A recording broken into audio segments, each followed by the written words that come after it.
Thanks, everybody. Welcome to Build. I'm your host, Ricky Camilleri. Our next guest is a legend. He's been making movies, classic American movies for the last 50 years, from They Shoot Horses, Don't They, to Goodfellas, Rocky, DeLuvelly, Raging Bull, Wolf of Wall Street, and the upcoming The Irishman, and I probably skipped over about 45, 50 other movies. At least, yeah. He's now chronicled it all in his new book, Irwin Winkler, A Life in the Movies, and he's here to talk to us about it right now. Please welcome Irwin Winkler. Let's hear it. Thank you. Thank you.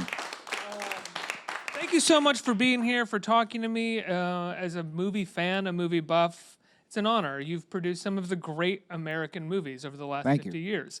You started in the mailroom of an agency, correct? Yeah, well, when I graduated from NYU right here in New York, and I went looking for a job, and somebody said, why don't you try this agency called MCA, which was a very big, important agency at the time.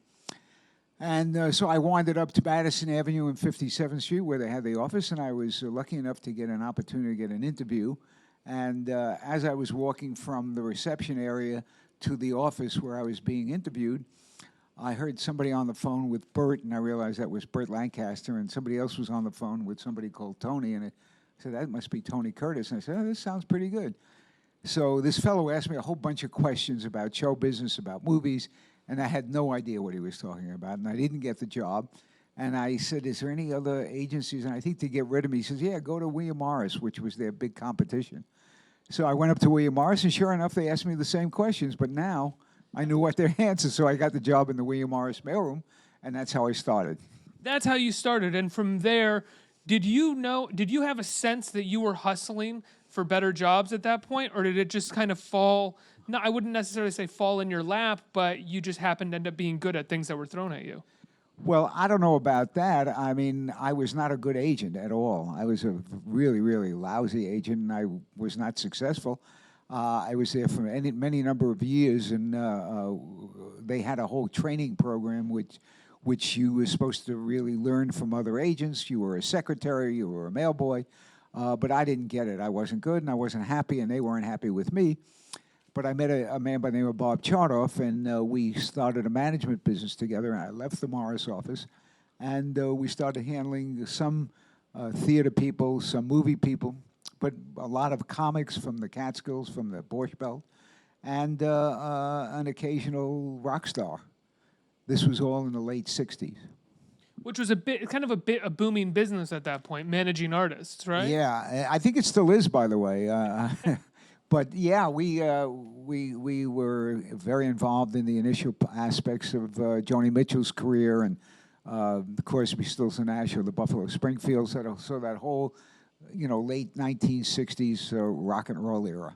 So entertainment for you and the business of entertainment was something that you kind of fell into, and then you started producing movies.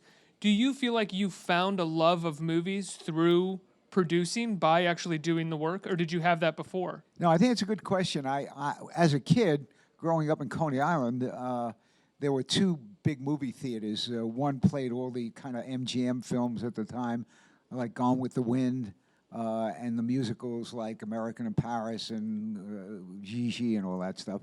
And another one played like the Warner Brother gangster movies, the Jimmy Cagney and Humphrey Bogart movies. So I had a taste of both, but it really didn't hit me really big until I actually got into the making of movies, and it was all through some crazy accident. What happened was I was in a big negotiation for Julie Christie, who is the star ultimately of Dr. Zhivago, the great big MGM film of the 60s. And through my negotiations with the president of MGM, I was lucky enough for him to say one day, I think I got a lot of old producers out in Hollywood, and there's a youth movement afoot, which was the late 60s. And why don't you get a script? And if you get a script that I like, I'll make you a producer. So I said, well, that's great, but I don't have any scripts that I could really recommend or anything. And one day, the head of his production in New York, this was all in New York. Guys, had you even really read scripts prior to Yeah, this I had read some, Okay. because we handled some actors in that time. So, but I didn't have any that I owned or anything, So anyhow, I said fine, and then one day his head of production in New York called me and said, we have this script here. We think Julie Christie would be great for it. And the problem is Mr. O'Brien, who was the head of MGM, won't read anything. So every time I give him a script, he puts it on his desk and it stays there. But he wants to be his business with you. So I'll send you this script that we own. You give it to Mr. O'Brien, and maybe he'll read it. Otherwise, we can't get him to. So I called Mr. O'Brien, and I said, we have this script, and we think Julie Christie would be really good in the part. And why don't you take a look at it? And sure enough, a couple of days later, he called me. And he said, I read that script you sent over for Julie Christie. I said, yeah, I'm very anxious to hear what he had to say. And he said, I don't think I want to do it with Julie Christie. I said, oh, that's too bad. He said, but I have another idea. I said, what is that? He said, I'd like to do it with Elvis Presley instead. So I said, wait a minute. The script I gave you with Julie Christie was written for a woman you want to do with Elvis Presley. He said, yeah, what do you think of that idea? I said, that's the best idea I ever had. And he said, how quick can you get out to Hollywood? And there it was. Did you really think it was the best idea I thought it was a terrible idea, but I was smart enough to tell him I thought it was a great idea. You saw that as an in into the movie Absolutely, industry. yeah. That was my great advantage, yeah. Do you think one of the greatest lessons you learned, at least from what I took from the book at least, in terms of reading how you managed films and how you produced them, was knowing when it was appropriate to step in and knowing when it wasn't appropriate to step in? Well, I think as a producer, you have a really responsibility for the overall movie. The director has the creative responsibility on a day-to-day basis, getting the performance, making sure the script is right, making sure all the elements are available. If you're doing a scene at a dinner, somebody's got to say, well, they're going to be eating steak or they're going to have tuna salad. Literally, somebody has to make that decision. That's all the director's responsibility, down from the smallest thing to the most grand aspect of the film. And the producer is so you sometimes you're on the set, you're on the set a lot, and sometimes you see something that you think creatively is wrong, and you're tempted to go and say, wait a minute, do you really want to do that? So you have to find the moment that's right to interfere.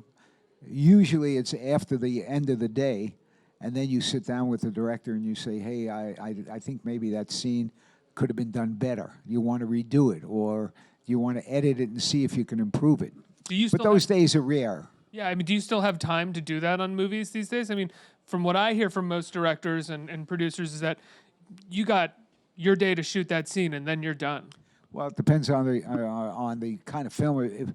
Frankly, if you're making Creed, which is going to be a big audience film, you make sure it's right. And if you're making a film with Marty Scorsese, you trust him to do the best he feels he has to do, and it's usually great. Well, that's what I mean. I think the difference between the making of something like They Shoot Horses, right, where you had to have a heavy hand in the production of it in terms of who was being hired for director and the writer and rewriting it, and then the making of something like Goodfellas, which is your hand is probably much lighter in terms of how the production of that. Yeah, right? I think in a picture like Goodfellas is more about, frankly, me finding the material and putting it all together and making the deal with the studio. But that's true of most of my films with Scorsese. We have a different kind of relationship, and because we've been together for 40 years, so we have a shorthand. And if he wants my advice about something, he doesn't hesitate, and he's not shy about asking it. And the same thing is about my feelings towards his work. Are you ever shy about giving him a note or telling him? No, I'm not shy about it, but I don't have many opportunities to do it because I like almost everything he does. What is the toughest picture that you made over the course of your career? The toughest or the most fun or the most difficult? The most difficult. Physically? Yeah. That's a good question. I think maybe They Shoot Horses, don't they? Yeah. Because the subject of most people don't even know the movie because we made it in 1969. But it was about a dance marathon in the depth of the Depression, and starred Jane Fonda. And these were desperate people in desperate times that were desperate to have a career. No, I wouldn't even say that. Not even they were desperate to survive, to get a meal. so it was very depressing on a day-to-day basis to see people suffering. Whereas the opposite is true when I made The Lovely, and you're dealing with Cole Porter music. Your day is filled with all the great sounds. You know, you're part of the era of the sort of the adult movie. You made a lot of R-rated and PG-13, but R-rated sort of movies for adults. You know, Right. I think of something like The Juror, or even They Shoot Horses, or Raging Bull. Raging Bull. Yeah. And even the last movie that you directed, Home of the Brave, is a movie that's was it R-rated? Excuse me. Yeah. It was an R-rated Right. drama, which are really hard to get made these days. Are those? Yes. Is that one of the reasons that you haven't directed a movie since Home of the No, I haven't directed a movie because a couple of I haven't found something I really love more than producing Wolf of Wall Street and Silence and Creed. I really having a great time doing those.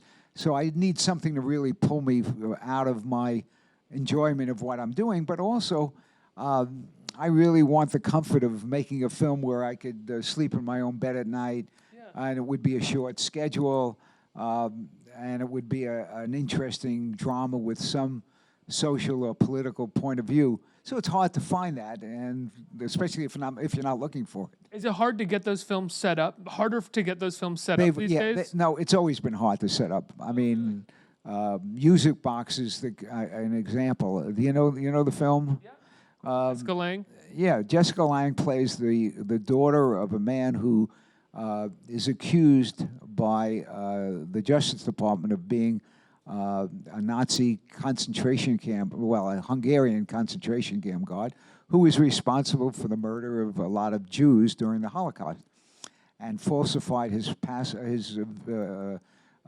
application for citizenship in America.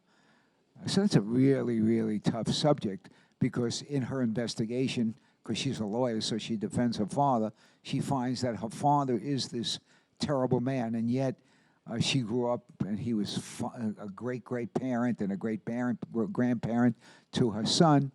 So that's a pretty difficult subject to get made. But in the period where the studios were making a lot of money out of the DVD market, and streaming hadn't come in, and there was the opportunity to make that film. Betrayed was another film about the Deborah Winger, really, as an FBI agent, getting involved with right-wing radical group. So these are kind of really political films. But I will tell you about a political film. Both of those films were directed by the French director Costa Gavras, who is Greek by birth. And I told Costa, who is a very fine man, that I was surprised that he never did something a little lighter. He did Missing, he did Z, he did all these political movies, and the two with me. Why he didn't do a romance or something like that. And he said, well, he grew up in this small town right after the Second World War. The town was on the outskirts of Athens, small Greek town.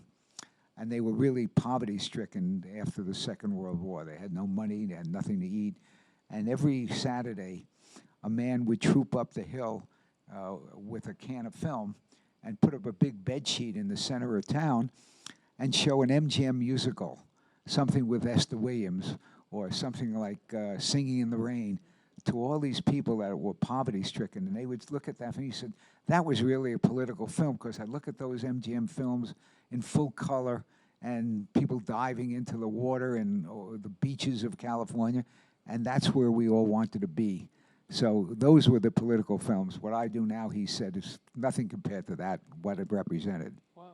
You know, one of the stories of your book that I really loved is that you're supposed to produce Basic Instinct, and Paul Verhoeven, in some ways, convinces you not to produce it by showing you how perverted he wants to be with the movie. Exactly, yeah. Now, one of the things that I didn't understand was that when you saw the movie, was that the vision that he had said to you? Not quite. I think he toned it down, but I think what you characterized is probably, I think he made it worse in describing it to me than he actually did, because I don't think he'd get away with half the stuff he had suggested. But what happened was, when we met in my house and he laid out all this, and Joe Esterhaus, the writer, was there, I was so fed up with what he was talking about. in nudity and perversion of all kinds. So I said to him, you know what? I'm going to go upstairs to my bedroom. Then I'm going to go into my bathroom. I'm going to take a shower because I really feel dirty. And then I'm going to come down back to the living room, and I hope by the time I get here, you're gone. And he left. That's how bad it was. But you're right. The film, he toned down quite a little, but he was smart enough to get rid of me. And he wanted to get rid of you because he was worried that you would sort of oversee. Yeah, his because production a little by then I was directing movies myself, and I think he felt that I might interfere with whatever vision he had, which I probably wouldn't have, but we just never got along. He didn't like me, and I couldn't stand him. So it was kind of Not a big mutual. RoboCop fan, Yeah, huh? and no, it was actually personal. Wow. I just didn't like him personally. Yeah.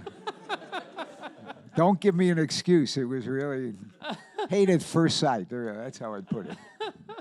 Did you find that happened to you after you started directing movies, that if you wanted to move into producing, directors were a little worried that because you had started directing now that you were going to be a bit more controlling? Well, I didn't produce that many films through that whole period. It were mostly the films that were being made were the Rockies, and Sly was directing it, and we had a fine relationship, and he understood that character better than you could imagine. Because he created it and he was directing it now. So, no, I don't think I had that many. There weren't that many films that I produced through that period. Yeah. You talk about Martin Scorsese's silence towards the end of the book, which is an incredible film. And I think, like Kundun, it's going to be something that in years people are going to go back and are going to be like, I can't believe this got made. It's so beautiful. But it was incredibly difficult for you guys to get made, right? Oh, yeah, we couldn't find the financing. It was really, really very difficult because it was a very tough look at religion and what it meant. I shouldn't say tough. It was really a loving look, but it was an examination of where religion can take you and how you have to believe, and not your normal entertainment. It certainly wasn't The Wolf of Wall Street. Well, The Wolf of Wall Street's not your normal entertainment as well. Although everybody had a good time. Did you have a good time making that movie? Yeah, it was fun. Well, Leo is a wonderful actor and a really nice guy and a lot of fun to be with. And Jonah Hill is smart and bright. And it was Margaret. Everybody was really terrific. And Marty was having a great time. So you had everything at your disposal with that movie, right? Yeah. I mean, that was sort of a carte blanche sort of situation.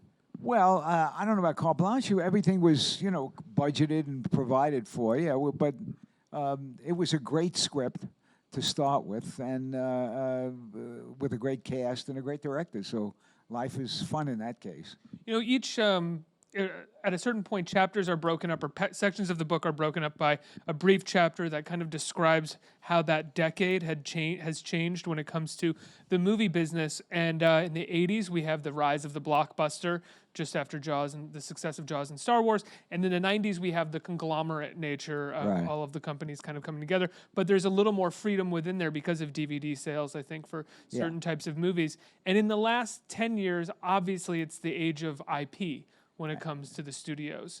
How have you found that has either slowed you down as a producer or invigorated you as a producer or changed the game for you in some way? Well, I'm actually, as a producer, I'm as busy, if not busier than ever. Between the Rocky and the renewal of the franchise with Creed, we've made, in the last couple of years, we made Creed and Creed 2, and now we're planning Creed 3. We made Wolf of Wall Street, Silence, Irishman, which is coming out, and we're planning to make Creed 3, as I said, and we have some really great projects that are in development right now. So, but what happened is we're in the midst of really in the midst of a big change in how films are being distributed, financed, and produced. With Netflix and Amazon, and now Apple is coming into that era, and then the studios like Warner Brothers are talking about streaming services themselves. We know Disney now is also going to have a streaming service, so we have to adjust to a new environment. But yet, and many years ago, thousands and thousands and thousands of years ago, let's say a woman comes in and she takes two sticks together and makes a fire. And she then extends the fire and people come to that fire to get warm, let's say. Half of them are still half ape. Let's go back into your DNA. And then all the people sit around the fire. Maybe they're roasting some food on the fire. And then maybe somebody tells them a story. And people are sitting and they're all together and they're enjoying or not enjoying the story being told. Maybe that person is telling a story about their ancestors or their parents, or maybe a thing they saw where an animal was being milked. I don't know what the story might be. And then the next night, maybe the people came around that campfire again and somebody else told the story. My point is that people will always want to get together, whether it's in the theater, whether it's in a concert hall, whether it's in a movie theater, whether it's on Broadway, to hear somebody tell a story. It's just part of who we are. So you can have streaming like we are on The Irishman, and you can have Avengers where $2 billion is earned in the first week of people going to the theater. So I think there's room for both. Do you see the success of the Avengers as like a net positive for movies, even though it's being distributed by a massive company that is, in some people's regards, eating up a lot of the entertainment industry? Well, no, I think it's just I think if people have a good experience going to see the Avengers, they're going to want to see other movies. Yeah. If they have a bad experience, they're going to stay away. So I think the fact that people are having a good experience and are going back to see Avengers, even though it's 3 hours, they're going to see it back again, I think it's a good sign. I think that's a sign that you give people a good entertaining evening in the theater or a whole day in the theater, they'll come back for more. Are you an Avengers fan? No, I've never seen one. As a matter of fact, my wife is my wife is taking the grandkids to see it Sunday when we get back to L.A. And she said to me, "Aren't you coming?" I said, "Nope, no." They're loud, right? I don't know. I haven't seen any. That's fair. I assume they are, by the way. One thing I didn't know until reading this book, which is that your wife has appeared in a number of your movies and in a number of Scorsese's movies.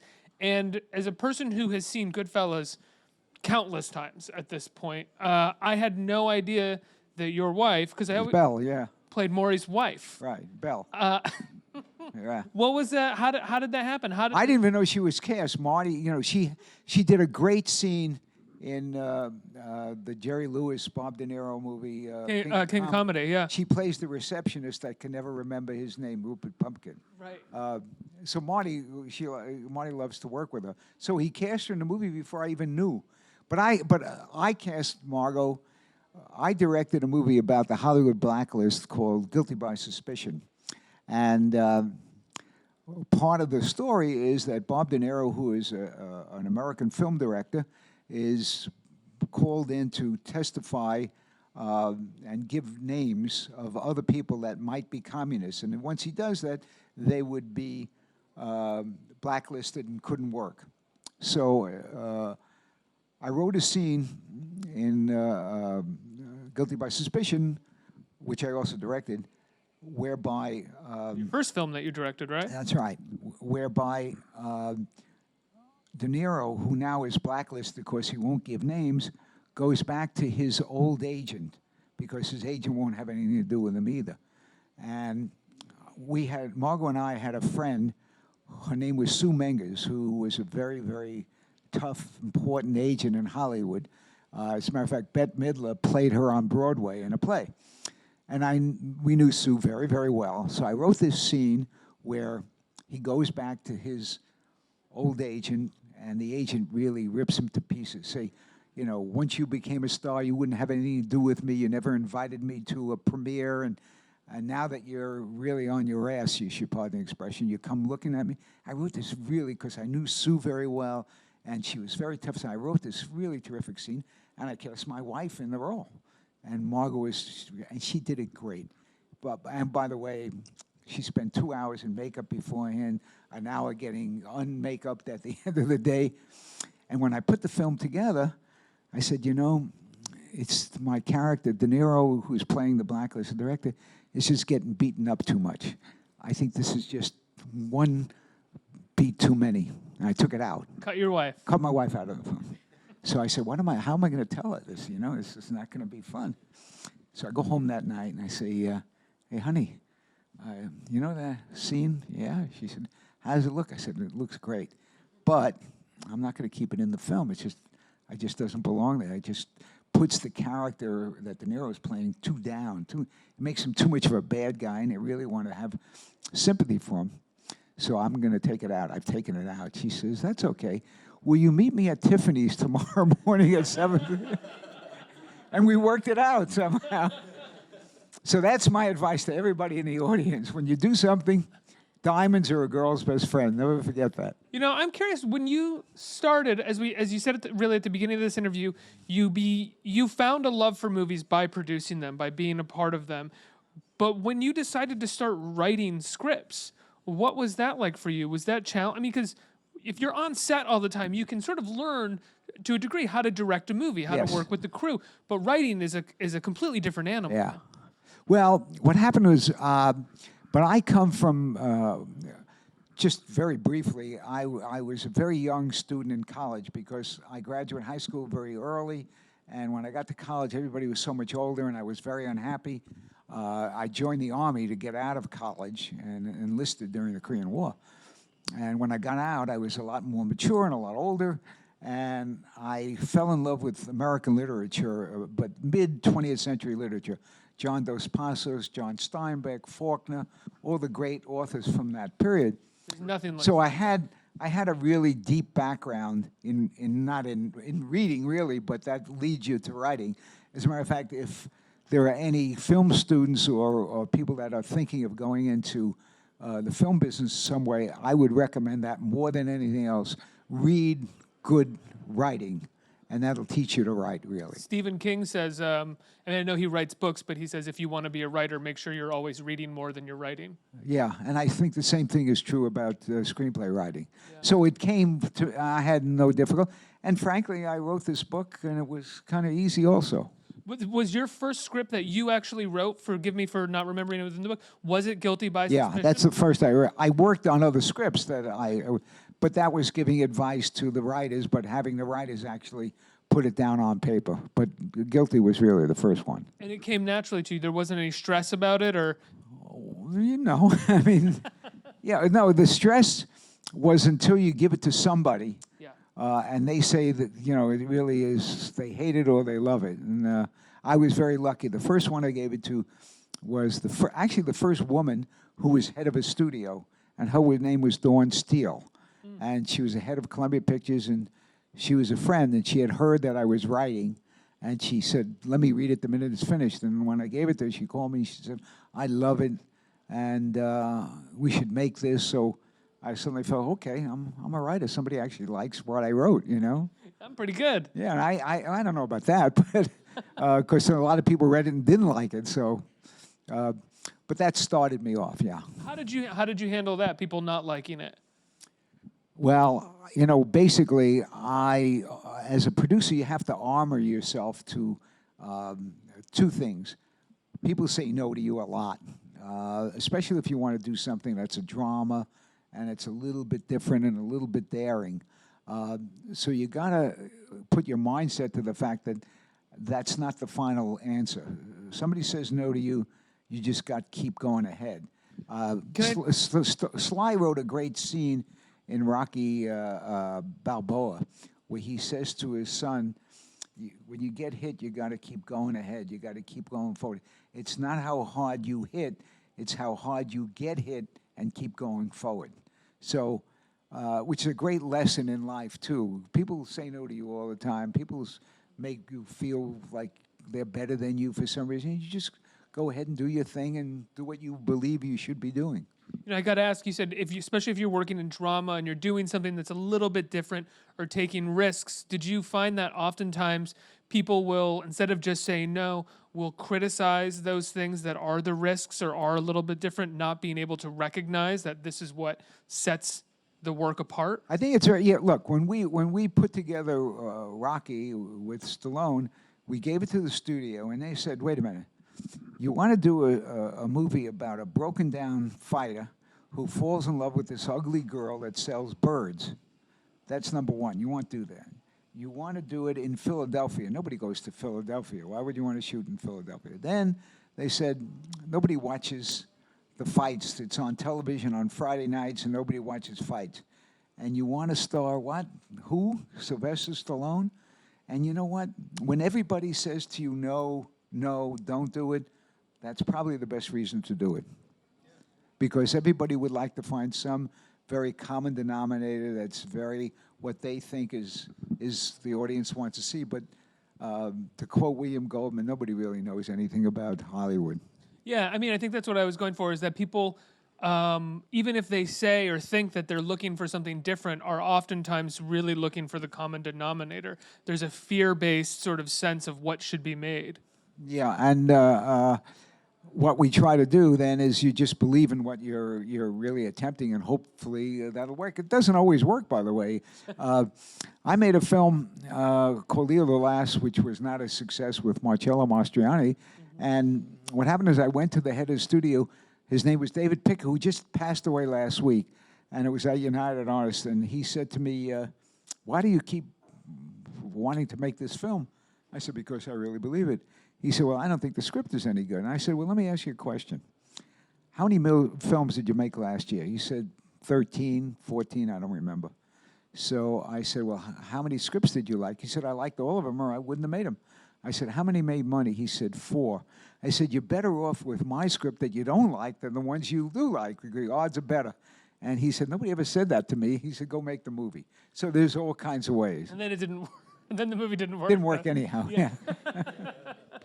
Is that? Do you have a movie that is a big regret for you, that you had so much riding on it and felt so hopeful about, and then it just didn't turn out? I won't say regret, because the film I'm talking about is basically, I think, one of the best films I've ever been involved with, and one I really love, and yet did no business. And that's a movie called The Right Stuff, which is a great, which got an 8 Academy Award nomination, won 4. I can't imagine you would regret making The Right I never Stuff. regret it, but I was disappointed by the outcome of it, because we couldn't get any. I'll tell you what happened.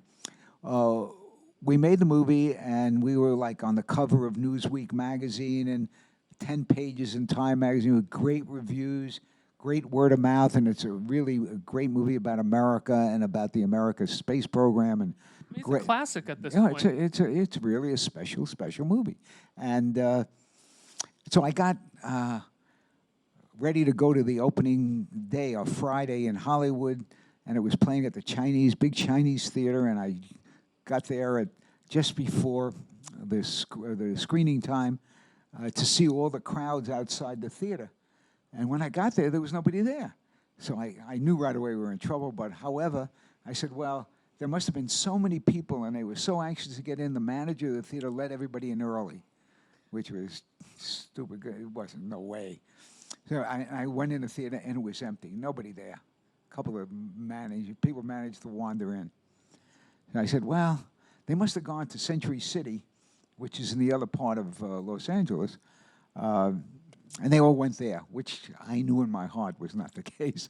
So I went to Century City, and nobody there either. And now I was really depressed. And that night, my son Adam said to me, he said, Dad, a very strange thing happened in my class. I said, what is that? He said, well, you know, he went to Beverly Hills High, which is right across the street from Century City, where the theater was. So he said, you know, my teacher arranged for the class to go see The Right Stuff tomorrow instead of going to class.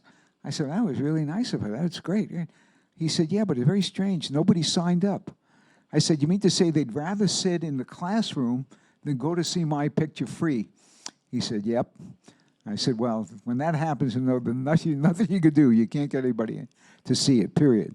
But when a movie like that, doesn't do the box office success that you're hoping for, but then gets nominated for, did you say 8 nominations? 8 nominations, yeah. Does that feel like a vindication of sorts? Absolutely. Well, the vindication is it's a great movie. So, did it end up doing box office after because now it's like we have this whole thing where we have a campaign, and then hopefully, if it gets a nomination, the nominations will then push the box office to a different level. No. What happened is the company that financed the picture, which was the Ladd Company, went out of business a couple of years later. So then the rights reverted to Warner Brothers, and they didn't really care about it. They were moving on to what was next. Yeah. Before I go to audience Q&A, I have to ask. This fall, The Irishman is coming out. It's Scorsese's new movie. It brings you and him and Robert De Niro and Joe Pesci And Al back together. Pacino. And Al Pacino is Harvey in it. Keitel. And Harvey Keitel.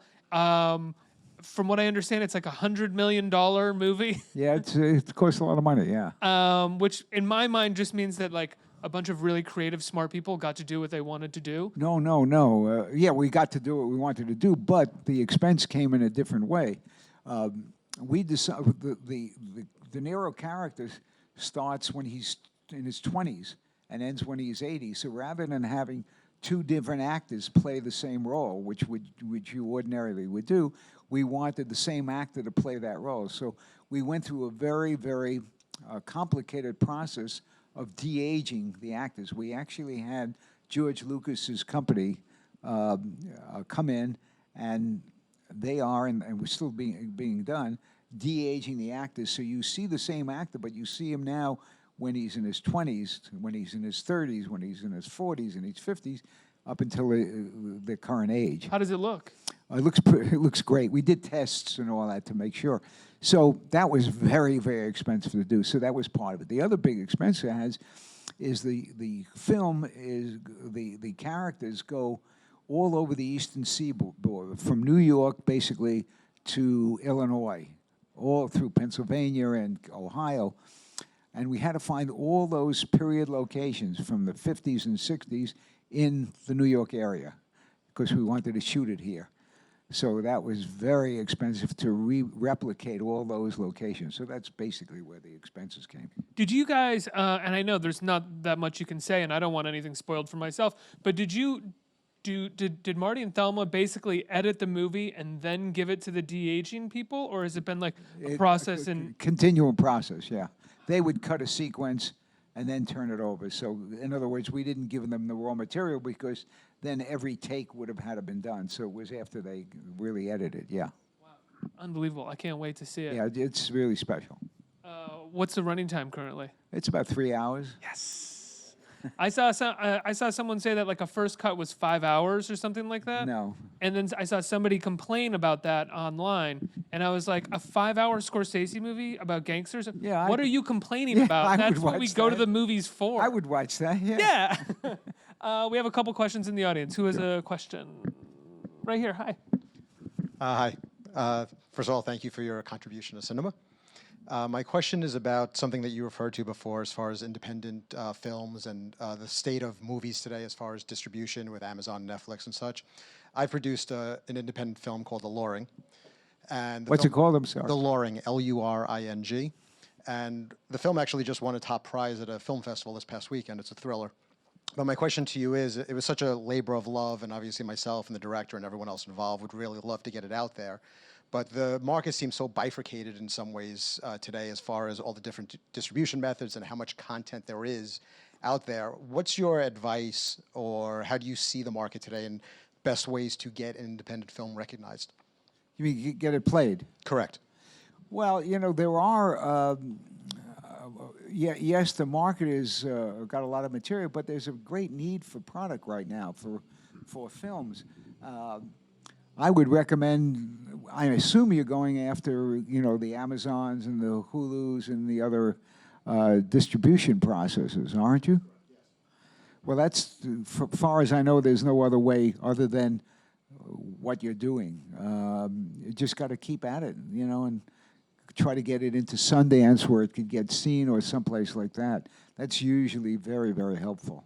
Of course, they all gather in those venues to see films that are passionately made, let's say.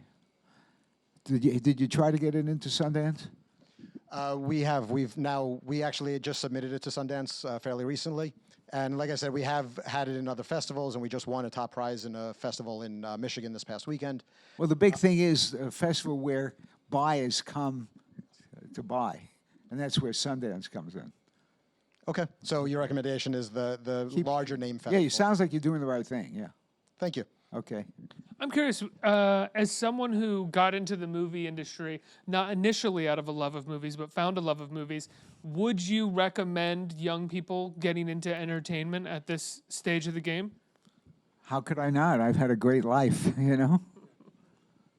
But does it feel different, the environment, the entertainment space? No, it's always been hard. Yeah. It's a hard industry to conquer, and it's a hard industry to work in, but it's also offers a great deal of satisfaction to you. Well, you're doing it, right? Are you happy in doing what you're doing? Yeah, I'm happy, Okay, yeah. there you go. One more question. Hi. Yes, sir. I know the first Rocky movie, Sylvester Stallone had very little money. What brought you or attracted you to actually produce the film, and were there a lot of financial challenges making the film? Could you speak a little slower? Oh, yeah. I was wondering, with the first Rocky movie, I know there wasn't, Sylvester Stallone had very little money. What brought you to produce it? And since there was very little money, and was there a lot of financial challenges? Yeah, well, what happened was he came in to see Bob Charter, for my ex-partner, and as an actor. And when he left, he said that he was a writer and he had a script for us to read. And he sent us a script, but it wasn't Rocky. It was another script. And we called him and said, we think your writing is quite good, but we're not interested in making this particular script. So he said, you know, I have an idea for another film. Can I come in and tell you the idea? And he came and he told us the story about Rocky. And he said, I'll write it for you for free. If you like it, I'll have to star in it. Well, the word free was very attractive to us, so we said, okay, if you're going to write it we don't have to cost us anything, sure. So he wrote it and gave us, half of it at a time, and we gave him our notes, and we were interested in making a boxing movie anyhow. And ultimately, he wrote the script. The studio didn't want to make it. They offered him a lot of money to get out and maybe do it with somebody else, but he wouldn't accept it. And we stood by him, and we got it made through very difficult circumstances, but that's how it happened. You look back over the course of your 50-year career, do you have a favorite movie or something that you think that is the one that you will look back on and hold dearly? Yeah, I love the film I made, The Lovely, about Cole Porter, is a personal favorite because I love the music, I love the story. To me, it was a challenge to do a story about how a gay man could be married to a woman and really be happy, and the music he wrote and contributed to our entertainment was just great.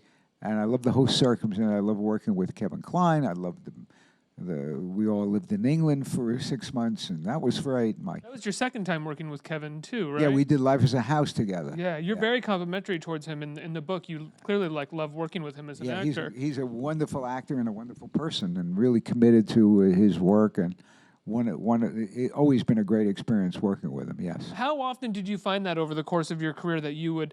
Because I think oftentimes movies and the entertainment world, people within it, whether they're producing or directors or actors, are working so hard they're thought of to be difficult. But how often did you find that you had just great times working with people making these movies? Well, I've always had a great time with Bob De Niro. Going back to we did, I think, like 8 films together, and every one of them has been a joy. And the same thing about Scorsese. Even times when we were working, around the clock and tough circumstances, always been a joy. And Sly has always been good to work with. I haven't found many that were difficult. I found a couple. I think I write in my book about Valentino where I didn't like what the director was doing. I didn't like the director. I didn't like the movie. I made a couple of movies that were really stinkers. I won the Stinker Award one year. Right. I made the worst movie that year. Which movie was that again? Revolution. That's right. With Al Pacino too. Yeah. When you go back and look at that movie, is it that bad? Yeah. What happened on the movie? You know what? I did everything wrong. I wanted to do a movie about the American Revolution. And I said, well, one of the reasons is nobody ever does a movie about the American Revolution. Well, I found out why. Anyhow, but I had a really good script written.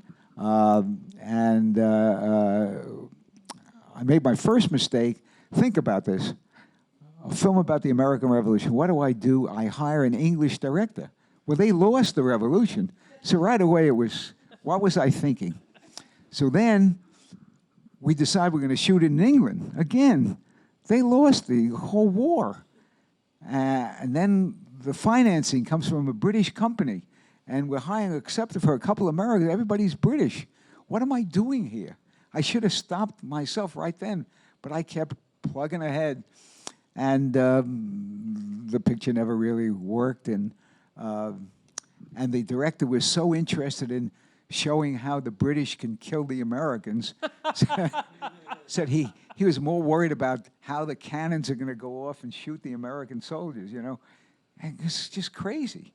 Did you ever have an experience where you, and you, even when you look back at it, you just think, oh, I don't know how that happened with that movie, where either it turned out incredible and you thought while you were shooting it things weren't going well, or it turned out poorly, but while you were shooting it you thought things were going great?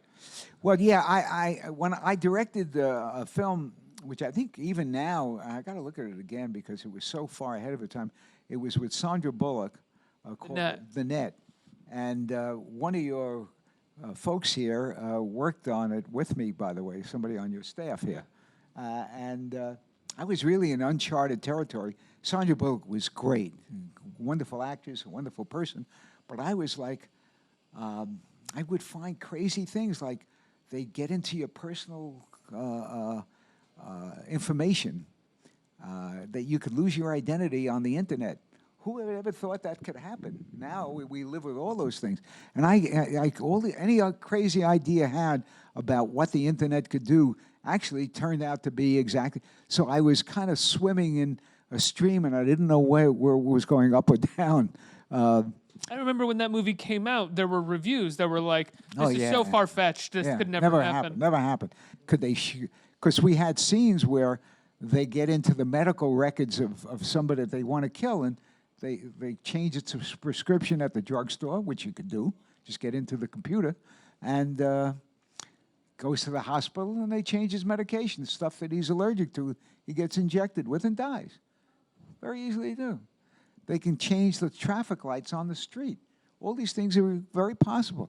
But back in 1995, 96, as you said, people say, where did this crazy guy come from with these ideas? So that was where I wasn't sure what I was doing. And even when we shot at the Apple, up in the Apple convention up in San Francisco, they were handing us all these computers. Here, what do you want? What do you want? They were looking to get it on the screen, that little Apple on a computer. They were saying, hey, put that in the front of the, we want people to know about Apple. Could you imagine that? And when I was casting the film, I was going to I cast Bill Gates to play a bad guy. And he was ready to do it. And then somebody on his staff said, I don't think that's a good idea. But that's how wild it was back then. And it was only 20, 25 years ago, you know? Yeah. So that was a film that I was really didn't know where I was going with it. I just threw every crazy idea I had. But it worked out. I mean, that movie was a turned success, out to be great. It was right? a big financial success. Yeah. It's still being talked about, and now... And it's a really fun movie to revisit. Like, it's a great 90s thriller. Exactly. Yeah. But in a subject that is completely different. I have to say, I mean, it is one of the, and I know I have to wrap, I will wrap in a second, but there is this period of time in the 90s where significant budgets were given to adult thrillers, and you just don't see movies like that anymore. Well, part of that is because of the DVD market. In those days, if you made a picture and it grossed $50 million, you would do another $50 million on DVD business. Yeah. That's gone now because of the streaming. Like I rewatched The Game recently, the David Fincher thriller in the 90s. It's written by the same guys that work with... $100 million movie or something. By the way, though, The Game was written by the same guys that work with me on The Net. That's right. I remember reading that in the book. Ferris and Mercado, yeah. But you just don't see thrillers that look like that anymore. Yeah, no. That are given that kind of resource. But that was the times, yeah. Yeah. Right. Irwin, it's been an honor to talk to you, sir. Thank you so much for everything you've done for movies and everything that you do. I can't wait to see The Irishman and see what you guys have cooked up. The book is called Irwin Winkler, A Life in Movies, Stories from 50 Years in Hollywood. And this is Irwin Winkler. Please give him a round of applause. Thank you. Thank you.